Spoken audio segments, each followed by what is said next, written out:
Assalamualaikum warahmatullahi wabarakatuh. Nama saya Afifah Mega Putri, NIM S1S1 18037. Di sini saya akan menjelaskan mengenai tugas pendahuluan praktikum jaringan komputer. Baik, langsung saja. Terlebih dahulu saya akan baca soalnya. Soal nomor 1, apa yang dimaksud dengan media transmisi? Jadi media transmisi itu adalah jalur yang digunakan untuk mengantarkan data dan membawa informasi dari pengirim ke penerima. Pertanyaan nomor 2, apa yang Anda ketahui tentang teknik pengkabelan metode strike dan crossover? Jelaskan fungsi dari masing-masing kabel tersebut. Pada teknik pengkabelan strike, susunan kabel pada kedua ujungnya itu sama. Pin 1 yang ada pada salah satu ujung kabel terhubung ke pin 1 pada ujung kabel lainnya. Begitu juga pada pin 2, pin 3, dan seterusnya. Adapun fungsi dari kabel strike ini yaitu untuk menghubungkan komputer dengan switch, menghubungkan komputer dengan LAN pada modem kabel DSL, menghubungkan router dengan LAN pada modem kabel DSL, menghubungkan switch ke LAN, menghubungkan switch ke router, dan menghubungkan hub ke router. Nah, sedangkan untuk teknik pengkabelan crossover, dia susunan kabelnya pada kedua ujungnya itu berbeda. Pada ujung kabel 1 dia sama dengan susunan kabel strike, sedangkan kabel kedua itu berbeda. Jadi dia pin satunya terhubung ke pin 3, pin 2 terhubung ke pin 6.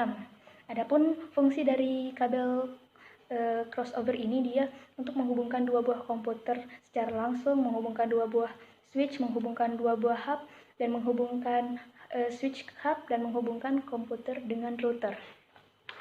Pertanyaan nomor 3, sebutkan susunan warna pada setiap ujung kabel strike dan crossover.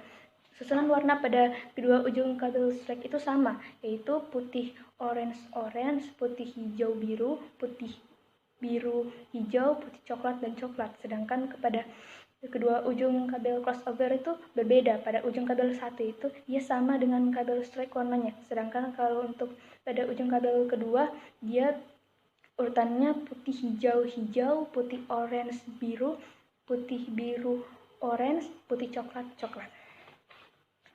Pertanyaan nomor 4, apa yang terjadi jika salah satu lampu indikator pada LAN tester tidak hidup pada saat pengujian kabel UTP? Apa penyebab? Penjelaskan solusinya. Jadi dia itu bisa disebabkan karena kerusakan maupun gangguan pada kabel dan konektor. Bisa juga karena kesalahan dalam menyusun kabel dan juga posisi konektor yang tidak masuk ke dalam kabel. Jadi solusinya, sebelum melakukan crimping sebaiknya cek dulu kondisi kabel dan konektornya. Apabila sudah rusak sebaiknya diganti, dan juga menyusun urutan kabelnya secara benar dan memastikan posisi kuningan konektor itu sudah masuk dalam kabel.